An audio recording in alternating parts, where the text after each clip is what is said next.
All right, let's tackle one of the biggest questions out there, one that philosophers have been wrestling with for centuries. Are you really in control of your life, or is everything you do just playing out a script that's already been written? I mean, really think about it. The last decision you made, maybe something simple like what to have for breakfast this morning, was that truly you making a free choice, or was it just the only possible outcome of a million tiny factors leading up to that moment? Okay, so to get to the bottom of this, we've really got to understand the two major players in this debate. It's a clash of ideas that goes right to the heart of what it means to be human. So on one side, you've got free will. This is the idea that you're in the driver's seat. You face a choice, you weigh the options, and you pick one. Your destiny is in your hands. But on the other side, you have determinism. This view says that every single thing you do, every choice, is actually predetermined by a long chain of cause and effect. It suggests that your feeling of control is really just an illusion. Let's dig into that determinist argument first, because it's powerful, and honestly, it can be a little unsettling. It suggests that our gut feeling of being free might not be the full picture. So the idea here is that our choices don't just pop into existence out of nowhere. No, they're more like the final domino falling in a super long, super complicated line. A line that started way before we were even aware a decision had to be made. And what are these factors? Well, we're talking about everything. The actual physical wiring of your brain and its chemical soup, every memory you've ever had, how you were raised, the culture you grew up in, the ideas you've accepted as true. It's all of that and more, coming together in one single moment to produce what feels like a choice. And this quote just nails the determinist view perfectly. Imagine you could hit rewind on the universe, right back to the moment before you made a big decision.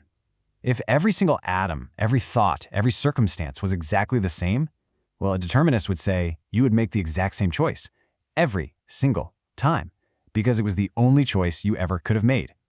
But come on, that doesn't quite feel right, does it? It just doesn't line up with what it feels like to be alive. So now let's flip the coin and look at the case for free will.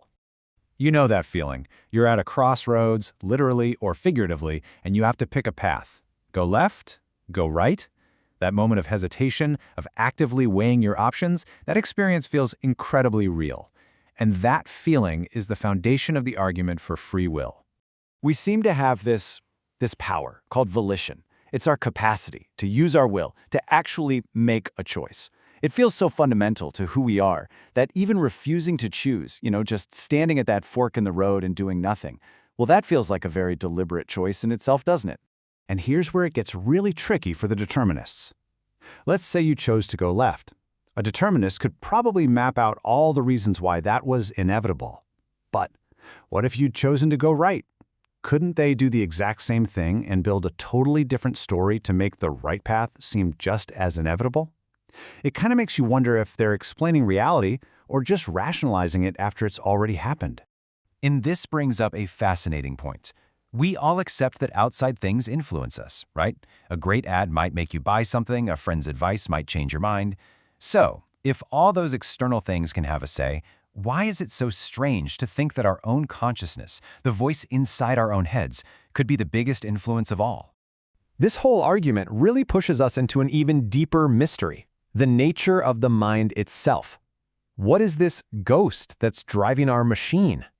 We take it for granted that everything in the universe follows the laws of physics. But what if consciousness itself just doesn't? What if it operates on a totally different level? Think about it. Your brain is a physical thing. It's an organ made of tissue and chemicals. You can measure the electrical signals. But what about a thought, or a memory, or the feeling of being in love? You can't put those on a scale. They don't have mass or physical dimensions. They seem to exist in a completely non-physical world. So how can a purely physical thing create and be controlled by something non-physical? It's a huge puzzle. So, after all that, where are we? Well, we don't have a neat and tidy answer. And maybe that's the point. This isn't a problem with a simple solution. It's one of the great, unanswered questions of our existence. At the end of the day, this debate is so tough because we feel both sides of it in our own lives. We can feel the weight of our past, our genes, our environment, all pushing us in a certain direction. That feels like determinism. But at the same time, we have that undeniable in-the-moment experience of making a choice, and that feels like free will. So I'll leave you with this. The very next choice you're about to make, maybe it's to get a snack or to watch another video, who's making it? Is it you, freely and consciously deciding, or is it just the last domino falling in a chain of events that stretches back to the beginning of time?